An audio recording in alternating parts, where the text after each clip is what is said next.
Hello everybody and welcome in biological world. Now we will discuss about biosynthesis of unsaturated and saturated fatty acids. Now यहाँ पर biosynthesis हो रही है, it's mean कि यहाँ पर एसिटाइल को ए से क्या चीज़ हमारे पास बन रही है, पल्मिटेट बन रहा है, सिंथेसिस हो रही है। अच्छा, और डिग्रेडेशन कहाँ पर होती है, बीटा ऑक्सीडेशन में डिग्रेडेशन होती है और यहाँ पर बायोसिंथेसिस हो रही है। यहाँ से क्या बन रहा है, पल्मिटेट बन रहा है। एसिटाइल को एंजाइम ए जो कि कहाँ पर प्रेजेंट है, माइटोकॉन्ड्रिया में इसकी फॉर्मेशन होती है, तो ये माइटोकॉन्ड्रिया की मेम्ब्रेन से डायरेक्ट पास आउट नहीं हो सकता। सो दैट्स वाई इसको साइटोसोल में आने के लिए सिट्रेट बनाना पड़ता है। ऑक्जेलो एसीटेट के साथ कंबाइन होने के बाद साइटोसोल में आके स्प्लिट अप हो जाता है, तो एसिटाइल को एंजाइम ए हमारे पास मिलता है हमें। नाउ एसिटाइल को एंजाइम ए की जब एसिटाइल को एंजाइम ए कार्बोक्सिलेज एंजाइम के थ्रू कार्बोक्सिलेशन होती है, एडिशन ऑफ कार्बन डाइऑक्साइड होता है, तो हमारे पास क्या बनता है, मेलेनाइल को एंजाइम ए। मेलेनाइल को एंजाइम ए जो है बेसिकली वो हमारे पास in the presence of ATP हमारे पास प्रोड्यूस होता है। Now on the another side acetyl coenzyme A जो है बेसिकली वो एसीपी प्रोटीन एसीपी के साथ कंबाइन होता है। अब एसीपी क्या है, एसाइल कैरियर प्रोटीन से एक इंटरमीडिएट है। ये जो है इसका क्या काम है, एसाइल ग्रुप को कैरी करना, और ये एक हाई एनर्जी प्रोटीन्स होती हैं। इसके साथ कंबाइन होकर एसिटाइल एसीपी बन जाता है। तो फर्स्ट स्टेप क्या था इसमें, फर्स्ट स्टेप में एक्टिवेशन हुई एसिटाइल को एंजाइम ए की, जबकि सेकंड स्टेप में हमारे पास एसिटाइल एसीपी की फॉर्मेशन हुई, जबकि थर्ड स्टेप में हमारे पास क्या बनेगा, मेलेनॉइल को ए बनेगा। मेलेनॉइल को एंजाइम ए जो है वो कार्बोक्सिलेशन के प्रोसेस से बनता है और इन the presence of ATP. Now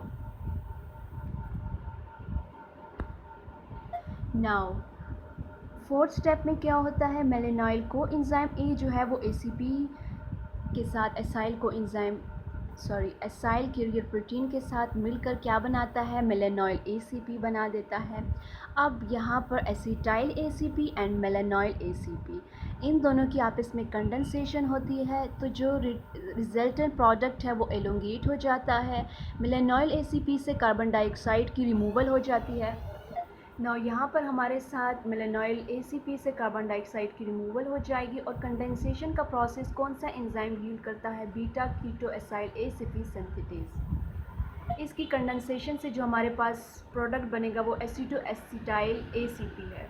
aceto acetyl ACP की फॉर्मेशन हुई बाय कंडेंसेशन प्रोसेस, और इस कंडेंसेशन के प्रोसेस में मेलेनॉइल एसीपी से क्या रिमूव होगा, कार्बन डाइऑक्साइड।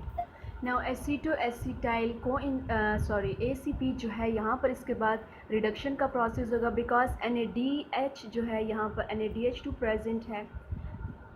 यहाँ पर NADH जो है वो रिड्यूसिंग एजेंट है, राइट, जबकि बीटा ऑक्सीडेशन में ऑक्सीडाइजिंग एजेंट था NAD। नाउ यहाँ पर रिडक्शन का प्रोसेस होगा बीटा कीटो एसाइल एसीपी रिडक्टेज के थ्रू, तो हमारे पास क्या बनेगा, beta hydroxy butyryl ACP, right. Beta hydroxy butyryl ACP बनेगा in the presence of enzyme beta keto acyl ACP reductase के थ्रू, राइट। ये जो रिडक्टेज एंजाइम है बीटा कीटो एसाइल एसीपी रिडक्टेज, ये हमारे पास क्या करेगा, कीटोन ग्रुप को रिड्यूस कर देगा, किस में, हाइड्रोक्सी ग्रुप में। तो हमारे पास जो रिजल्टेंट है वो हाइड्रोक्सी ब्यूटेराइल एसीपी बनेगा, एंड देन डिहाइड्रेशन होगी, वाटर मॉलिक्यूल रिमूव हो जाएगा, तो हमारे पास क्रोटोनाइल एसीपी बनेगा। और यहाँ पर जो एंजाइम एक्ट कर रहा है वो बीटा हाइड्रोक्सी एसाइल एसीपी डिहाइड्रेटेज है। वाटर मॉलिक्यूल रिमूव होने से यहाँ पर क्रोटोनाइल एसीपी में डबल बॉन्ड आ जाएगा, एंड देन अगेन रिडक्शन का प्रोसेस होगा, और क्या हमारे पास बनेगा, ब्यूटेराइल एसीपी बनेगा, और यहाँ पर अगेन NADH2 एक्ट कर रहा है जो कि एक रिड्यूसिंग एजेंट है, और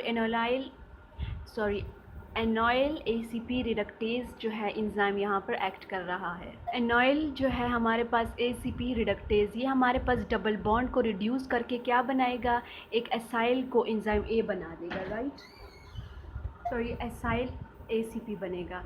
तो उसके बाद फर्दर रिएक्शन के बाद हमारे पास पल्मीटेट बनेगा।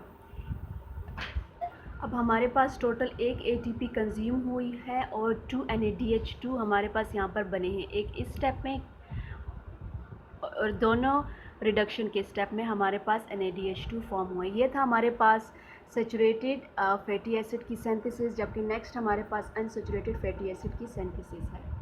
सबसे पहले हमें ये समझना होगा कि हमारे पास ये जो है बेसिकली कार्बन एटम है जो टोटल प्रेजेंट है, और ये जो है नंबर ऑफ़ डबल बॉन्ड है। पल्मीटेट में 0 डबल बॉन्ड है, पल्मीटोलेट में हमारे पास 1 है, इसी तरह स्टेरेट में हमारे पास 0 है, वेसिनेट में 1 है, ओलेट में 1 है, लिनोलेट में 2 है, लिनोलिनेट में हमारे पास 3 है। ये अल्फ़ा एंड ये गेमा एंड अल्फ़ा, इनमें 18 कार्बन एटम है और 3 डबल बॉन्ड है। फिर इकोसेट्रिनेट में हमारे पास 3 डबल बॉन्ड है, आर्किडोनेट में हमारे पास 4 है। सीक्वेंस वाइज स्टार्ट करते हैं। सबसे पहले हमारे पास पल्मीटेट है जो कि 16 कार्बन एटम है और इसमें कोई डबल बॉन्ड नहीं है। उससे हमारे पास एलोंगेशन के प्रोसेस के थ्रू स्टेरेट है जो कि 18 कार्बन एटम है और कोई डबल बॉन्ड नहीं है। देन हमारे पास ओलेट है, ओलेट में 1 डबल बॉन्ड है और ये डीसैचुरेशन हुई है।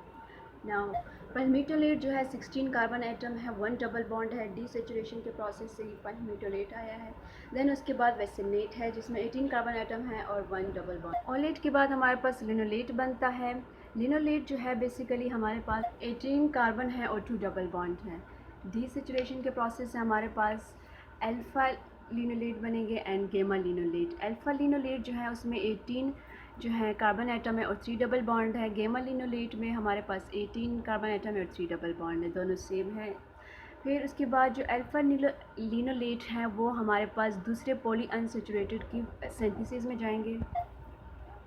गेमा लिनोलेट्स हमारे पास क्या बनेगा, इकोसेट्रियोनेट बनेगा और ये जो है 20 कार्बन एटम है और इसमें 3 डबल बॉन्ड है। इससे फिर हमारे पास नेक्स्ट क्या है, आर्किडोनेट है जो कि 20 कार्बन एटम है और 4 डबल बॉन्ड है। ये था अनसैचुरेटेड फैटी एसिड की यहाँ पर सिंथेसिस। जो स्टार्टिंग पॉइंट था वो 16 कार्बन एटम है, जो कि एंड पॉइंट है वो हमारे पास 20 कार्बन एटम है और 4 डबल बॉन्ड है, जबकि वहाँ पर कोई डबल बॉन्ड नहीं। यहाँ पे जो स्टीरेट है वो basically large unsaturated fatty acid में यूज़ होगा उनकी सिंथेसिस में। So this is all about synthesis of saturated and unsaturated fatty acids. Thanks for watching.